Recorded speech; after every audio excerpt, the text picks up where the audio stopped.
सागर अध्याय 3 परब्रह्म परमेश्वर के अवतारों का वर्णन। श्री सूत जी बोले, हे ऋषिवरों, इस संसार का आदि कारण परब्रह्मा निराकार परमेश्वर है, जो इस सृष्टि के उत्पन्न होने से पूर्व भी था और बाद में भी रहेगा। वह अनादि है, उसका न कभी नाश हो सकता है।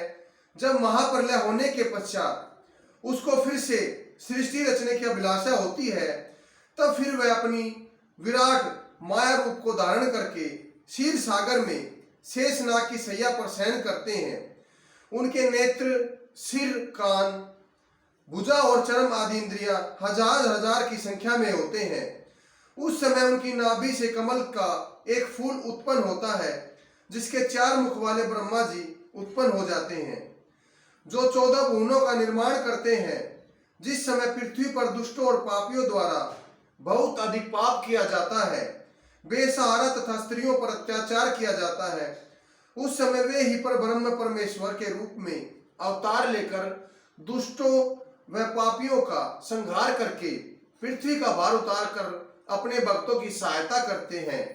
इतना कहकर सूत जी बोले, ऋषिवरों, आप बहुत ध्यान से सुनो। मैं आपको निराकार परब्रह्म के अवतारों के विषय में बताता हूँ। प्रथम सनक, सनंदन, सनातन और सनत कुमार का रूप धारण करके सदैव ब्रह्मचारी रहकर इस जगत में जगह जगह भ्रमण करते हुए हरि भक्ति का गुणगान एवं प्रचार करते रहे। दूसरा अवतार वराह जी का रूप धारण करके हिरण्याक्ष को मारकर पाताल से पृथ्वी को लाए।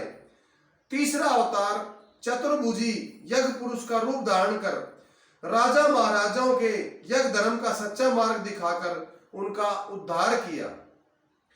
चौथा अवतार हैग्रीव का रूप धारण कर ब्रह्मा जी को वेद पढ़ाया।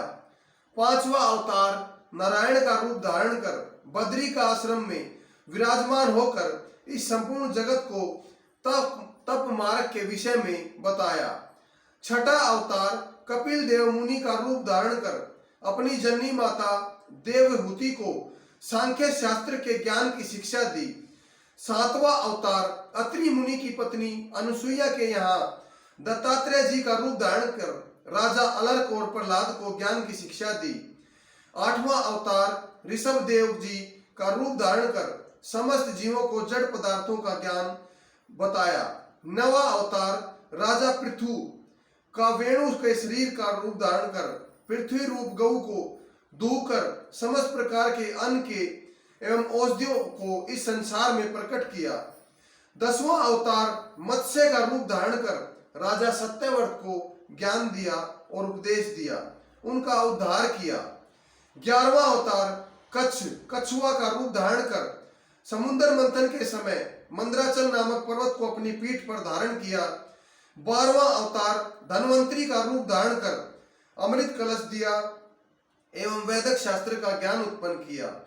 13वां अवतार मोहिनी का रूप धारण कर दैत्यों से अमृत कलश छीन कर अमृत देवताओं को पिलाया। 14वां अवतार नरसिंह का रूप धारण कर हिरण्यकश्यप को मार कर भक्त प्रहलाद के प्राणों की रक्षा की।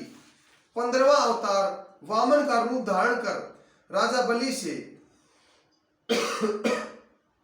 3 पग पृथ्वी का दान लेकर देवताओं का उद्धार किया। 16वां अवतार परशुराम जी का रूप धारण कर 21 बार अधर्मी राजाओं को मारा। 17वां अवतार हंस का रूप धारण कर सनकादि को ज्ञान का उपदेश दिया।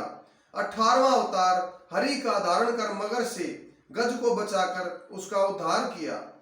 19वां अवतार नारद मुनि का रूप धारण कर वैष्णव धर्म का प्रचार किया।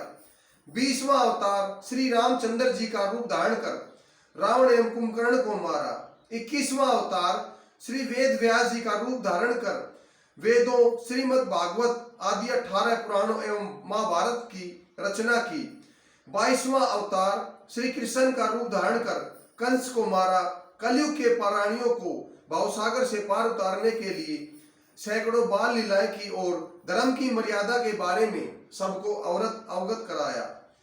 23वां अवतार कलयुग आने पर बुद्ध का रूप धारण कर अहिंसा परमो धर्म का प्रचार करेंगे तथा 24वां अवतार कलयुग के अंत में कल्कि नामक अवतार रूप धारण कर धर्म की वृद्धि और दुष्टों का, पापियों का नाश करेंगे।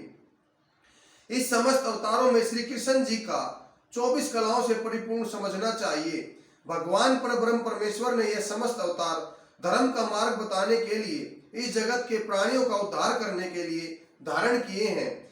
इस तरह जो संसार में जड़ और चैतन्य प्राणी है, उन सब में परमात्मा का प्रकाश समझना चाहिए। इसीलिए उन्होंने अनगिनत अवतार लिए हैं, जिनकी कभी गिनती नहीं की जा सकती, क्योंकि इस चराचर को, समस्त संसार को परमेश्वर ने अपनी माया से रचा है। लेकिन इस संसार को अपनी माया द्वारा रचकर भी वे पूर्णतः इससे अलग हैं। इसीलिए तो इस संसारी जीवों के दुखी होने पर उन्हें जरा भी दुख नहीं होता है। उनकी महिमा, नाम और गुणों का कोई भी प्राणी नहीं जान सकता। जो प्राणी दिन रात उनकी महिमा का गुणगान करते रहते हैं, सिर्फ वे ही उनको जान पाते हैं। श्रीमद् भागवत सुख सागर में भी उसी पर ब्रह्म परमेश्वर की असंख्य लीलाओं और समस्त वेदों का सार लेकर संसार के प्राणियों ने कल्याण के लिए वर्णित, और श्री वेद व्यास जी ने अपने पुत्र मुनि सुखदेव जी को पढ़ाया था, तथा प्रभु श्री कृष्ण जी के गोलोक सिधारने के पश्चात इस संसार में जब धर्म का सूर्य अस्त होना शुरू हो गया था, तब उन्होंने संसार को प्रकाशित करने के लिए यह ज्ञान का सूर्य उत्पन्न किया था। इस अमृत रूपी जगत को प्रकाशमान करने वाले ज्ञान रवि के विषय में मैं आप लोगों को विस्तार से बताता हूँ। जय श्री